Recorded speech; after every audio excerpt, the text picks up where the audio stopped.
Oh, welcome back to Church Without Walls. I'm John, and this is Ellie.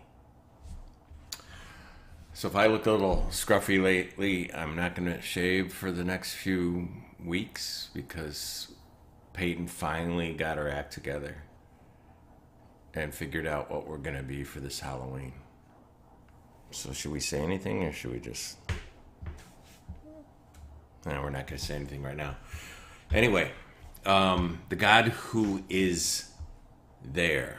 The God who is there. God, says Mark Twain, created man in his own image, and man, being a gentleman, returned the favor. I'm going to just suggest to you that what we make of God is the God that we make. Stay tuned.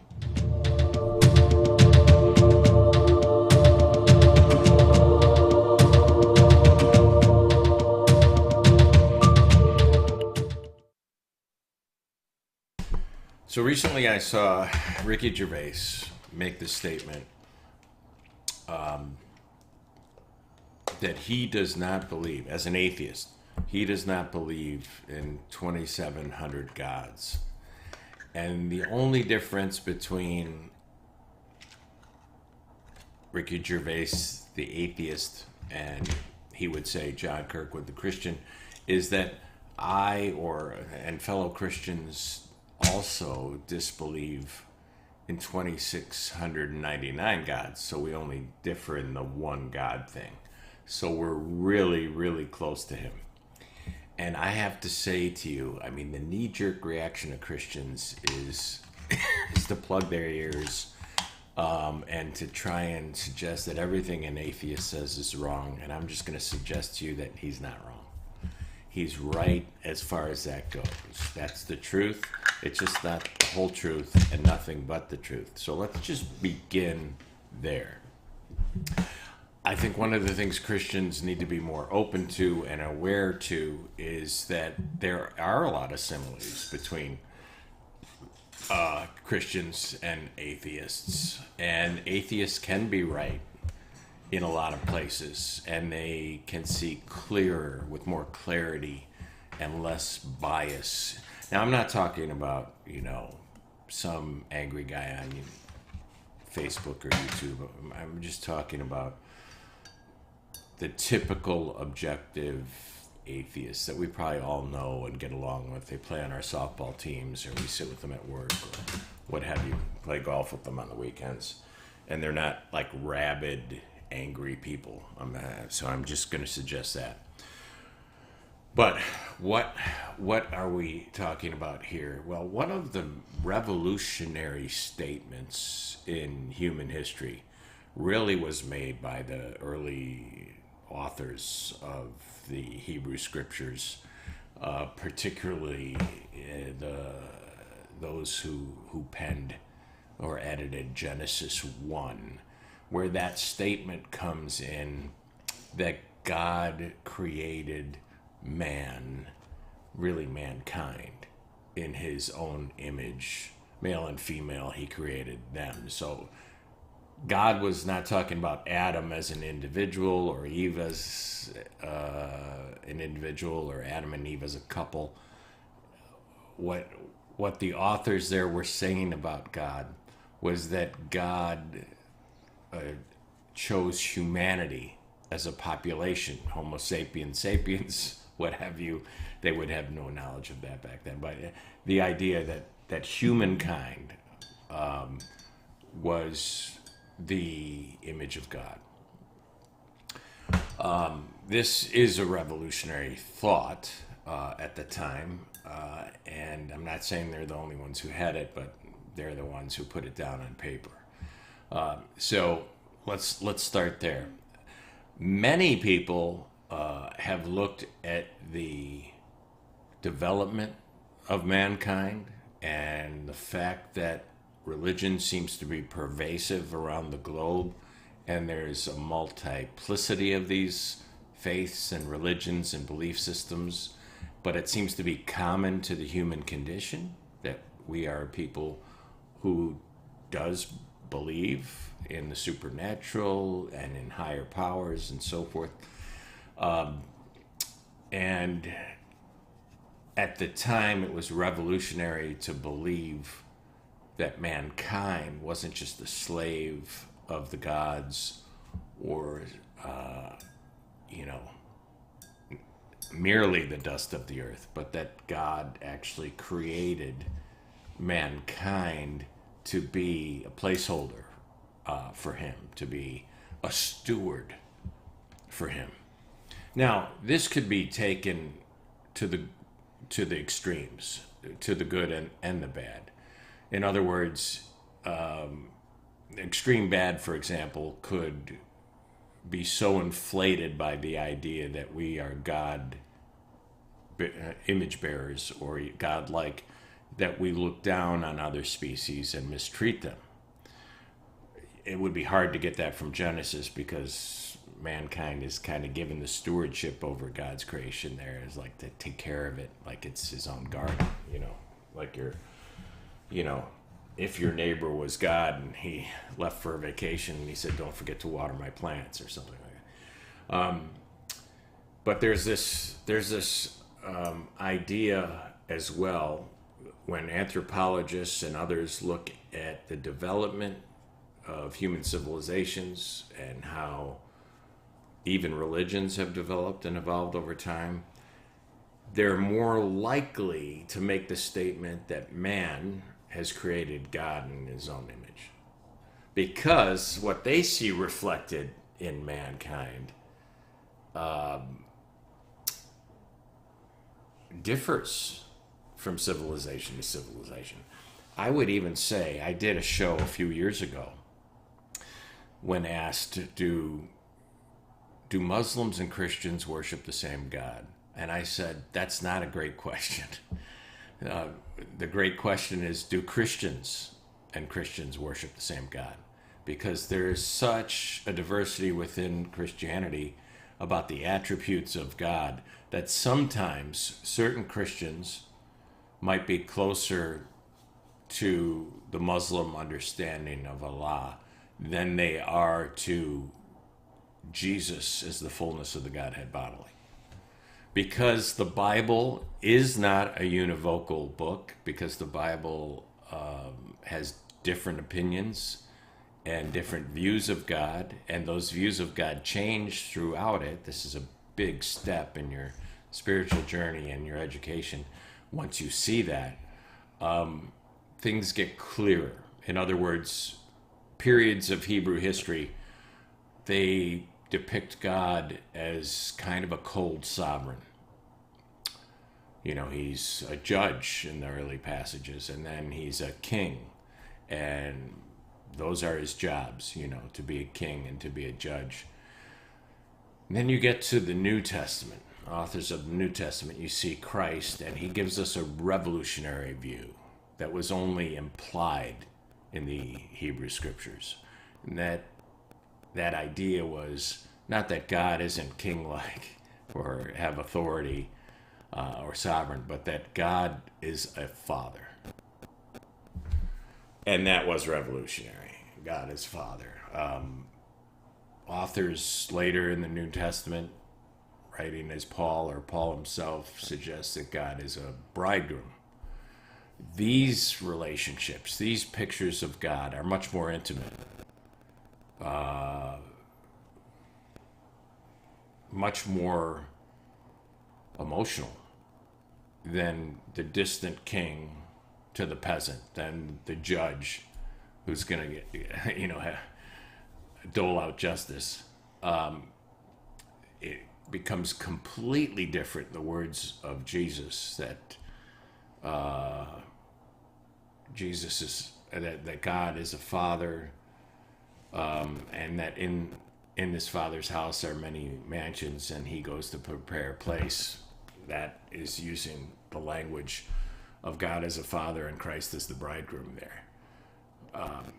So fascinating idea, but anthropologists look at the way people were, and if they were warlike, guess what their God was? Their God was warlike. If they were very judgmental, if they were harsh on those that surround them, enemies, and that God was particular and partial to only their tribe. It seems as if those tribal gods take on the nature of the people and not the other way around. An Old Testament prophet once suggested that we become what we worship. And that's a doctrine in Christianity, that we become what we worship. And yet, there's also the flip side of that, that maybe we worship what we are. Maybe what we make of God is the God that we make. And that's why Christians can come to the Bible. And for example, my mother could see God as a tender father, as a loving figure, as someone who's benevolent first, as the picture of Christ who will set the captive free, will bind up the broken, will treat the wound, will stand in between somebody who wants to judge them and intercede on their behalf, even if they're guilty, even if they're outcast, even if they're lepers. That Christ has come to heal that. There are many Christians who love the Old Testament God. They love what they see there. They love this kind of angry figure, this kind of figure who is going to destroy the surrounding enemies. They like the us-them kind of narrative, the in-group and out-group, and the in-group is the elect, and God is sovereign, and God demands certain things, and we have really no choice or no power about these things, and we're either elect or we're not, and so forth. And so that's why the Christian God is completely flexible within what we call Christendom or Christianity. Now, C.S. Lewis wrestled with this, and it seems that the only people who want to talk about it are not the experts who know C.S. Lewis and write about him. They want to avoid this like the plague because it embarrasses their evangelical foundations. But Lewis wrote about tough things that others wouldn't talk about because they didn't have the bravery to stand up or to... Now, I gotta say, he hides it in his fiction. But in the very last book of the Chronicles of Narnia, The Last Battle, where you're supposed to basically be seeing the end times depicted through Lewis's imaginary world of Narnia, you have a last battle, and then you have the separation of the sheep and the goats, and everyone has to pass through this shed, and the shed is much bigger on the inside than it is on the outside, and eventually you come before Aslan, the picture of Christ, who judges the quick and the dead. But as this group, I don't want to ruin it for you, as this group of people have passed into Aslan's country, aka heaven, and they're walking through Aslan's country, they bump into this Calormene soldier whose name is Emeth, truth in the Hebrew. His name means truth in the Hebrew. But he's a Calormene soldier in the book, which is pretty much a Mohammedan in Lewis's reckoning. It's a Muslim. And it's a Muslim who has served his god, Tash, or Allah, his whole life. And when he tells the story of when he came before Aslan, he thought he'd be destroyed, right? Because he'd served Tash, this other god who happens to be revealed as a demon in the last battle. And so he thinks he's going to be destroyed. And Aslan welcomes him into his country and says, no, you've got it all wrong. What you thought of Tash is true of me. Yeah, I mean, you might have gotten the names wrong, but everything that you did in the name of Tosh was actually done for me because it was done in my spirit, even though you got the wires crossed on who to praise and who to worship, and who to be grateful to. And he makes this statement, and I'm paraphrasing it, so be gentle with me, but he makes this statement that everything that is done in Aslan's name that's contrary to my spirit really is done in the name of Tosh or the demons. And this is something that Paul writes about in Romans. This is something that's mentioned in the Hebrew scriptures, the idea of taking God's name in vain, and so forth. And so Aslan says, don't listen. Let's not get caught up in the weeds. It's the spirit and not the letter of the law that's important.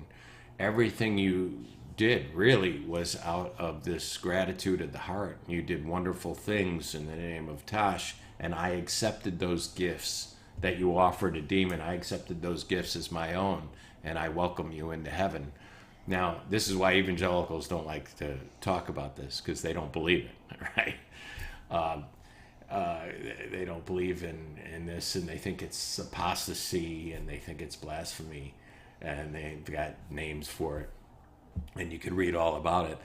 But the only people who bring this up are either detractors of C.S. Lewis or admirers of Lewis that are open to the same idea, that God is bigger than the narrow box that we have made for him, that we keep him in, than the cage that we keep him in.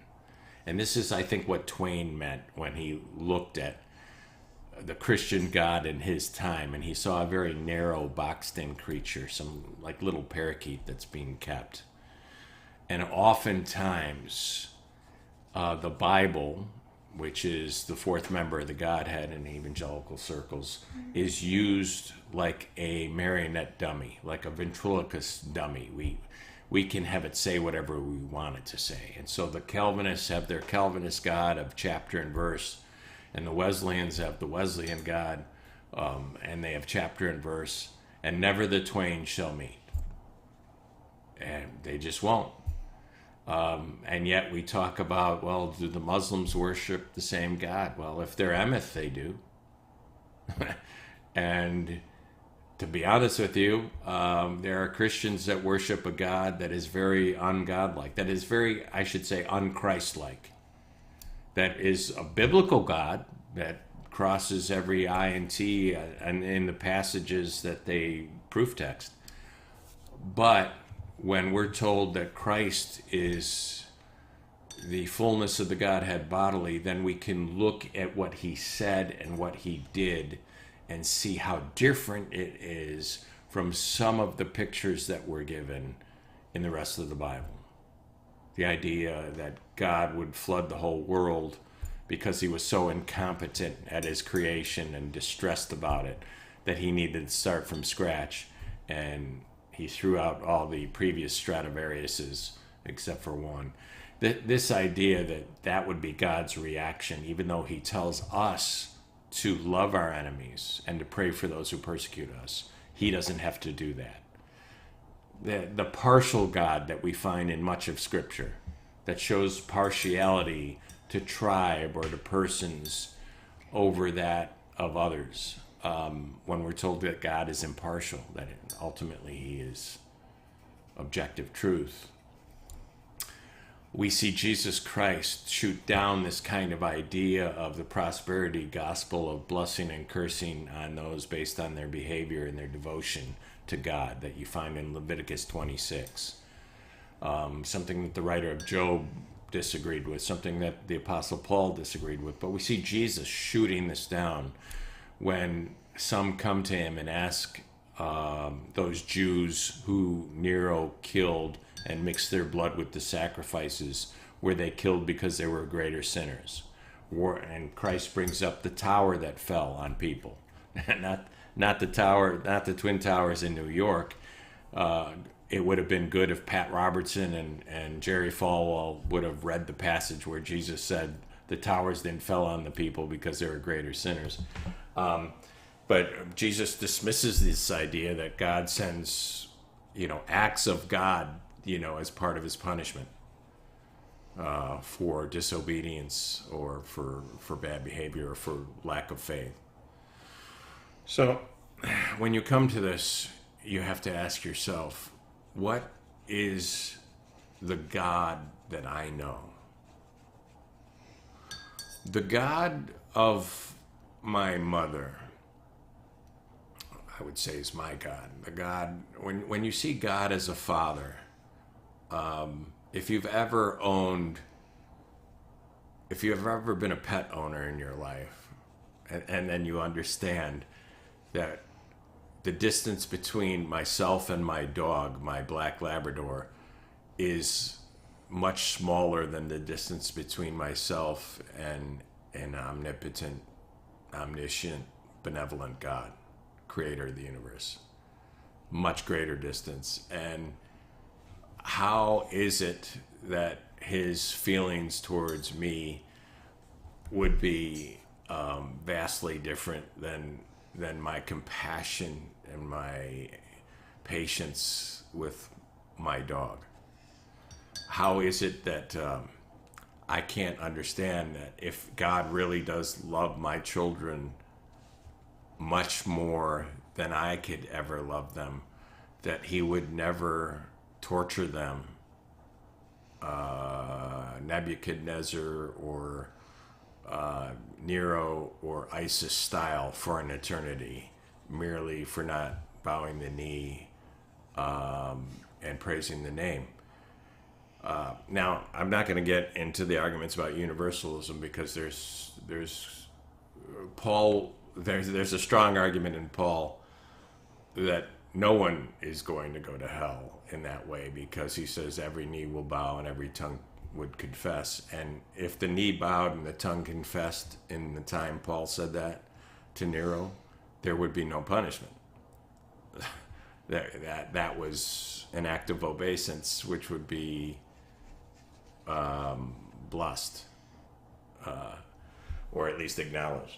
So I'm people might want to make it sound like I'm a universalist. I don't believe that a being that loves my children more than me could ever treat them that way. I just don't think that is in God's arsenal. I don't think God, as a perfect father, as a perfect bridegroom, as a perfect shepherd, as a perfect judge even, would have to resort to that kind of primal, barbaric action. I understand why, even the evolution of hell, and in the Jewish and then Christian traditions, I understand why that's thought of God. I think it's small thinking of God. But anyway, there are those who want to see God as the judge who's going to cast people into the lake of fire. And that really resonates with them. They really makes them feel alive. And I think some of this is personal temperament, and I think some of this is culture. I think there's a reason that the majority of high Calvinist churches are filled with white men.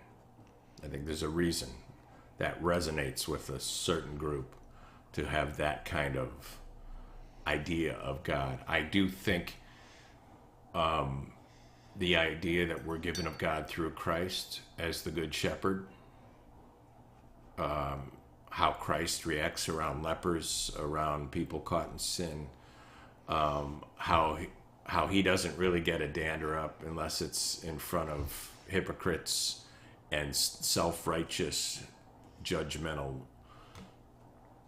crass people in power. I think I get a much better understanding of who and what God is when I see Christ, when I read about him, when I hear his words, when I see his actions.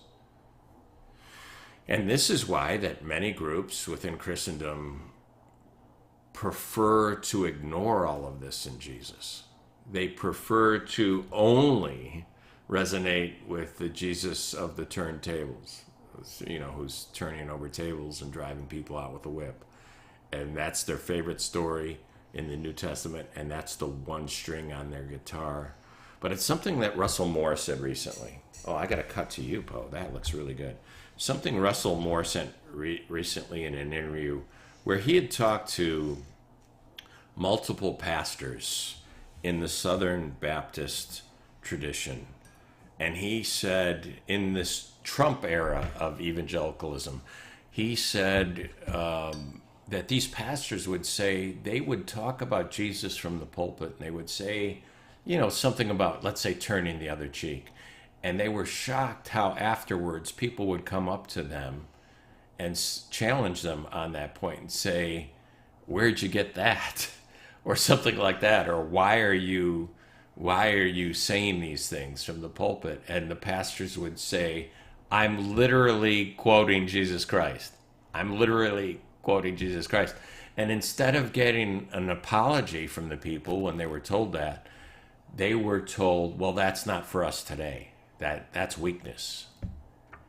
There's a reason for that. I remember once talking about Christ calling us to love our neighbor and to love our enemies. And I heard secondhand, somebody saying that their relative, an elderly relative, winced at that and said, how am I supposed to love my neighbor? You don't know my neighbor. And seriously, acted like this person had never heard that this is a teaching of Jesus, that we're to love our neighbors even if they're enemies.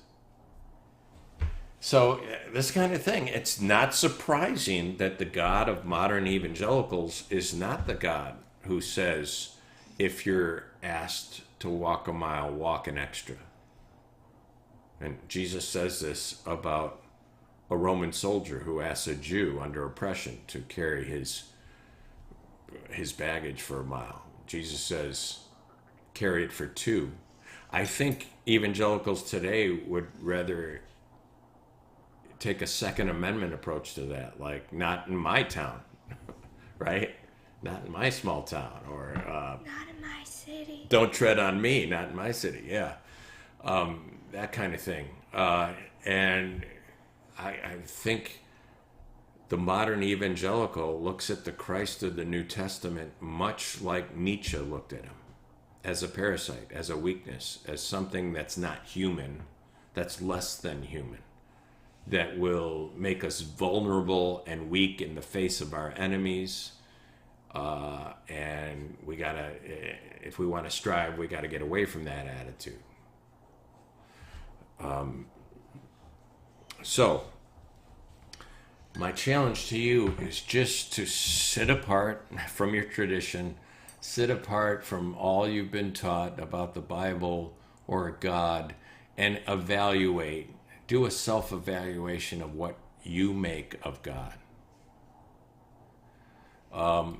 You might have chapter and verse, you might have doctrines that you've been taught, you might have denominations that have put an emphasis on certain things, and maybe put it all down on a piece of paper.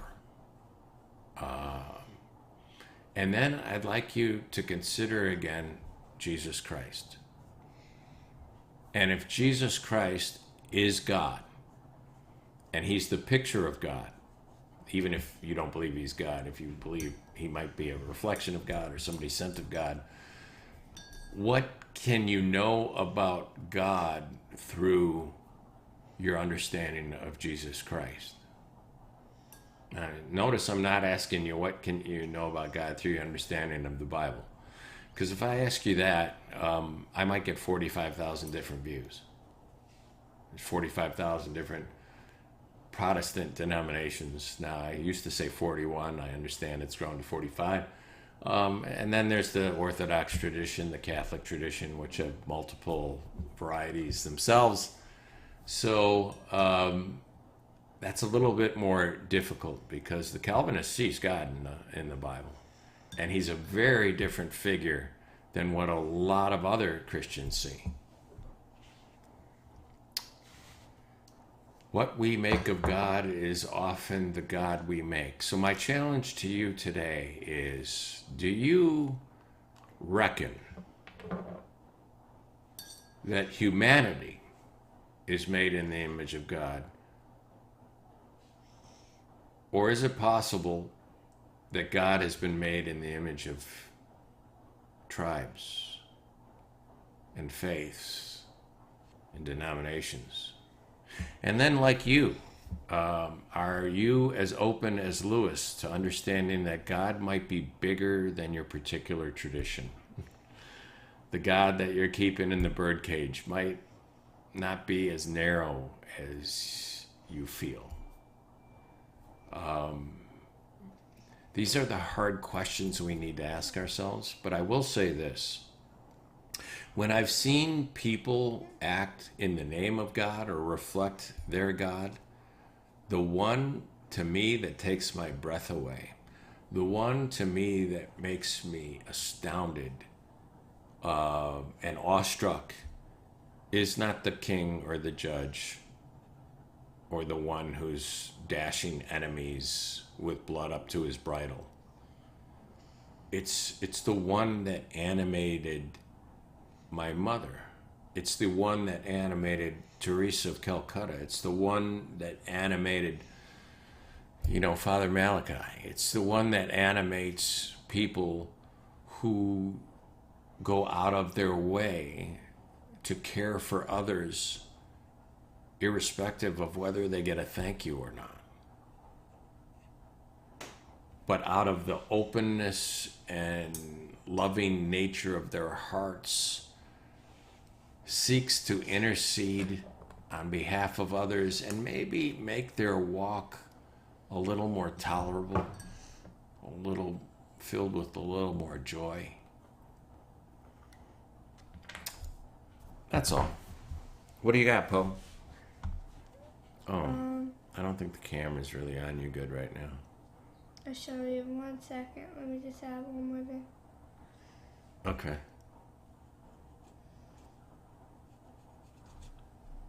If you haven't read The Chronicles of Narnia, most people, when you ask them, what's your favorite of that series, most people say The Lion, the Witch, and the Wardrobe. And granted, that's awesome because it's kind of a depiction of Lewis's understanding of the gospel and, the crucifixion and it really displays Aslan in a way much more glorious than many Christians display Christ.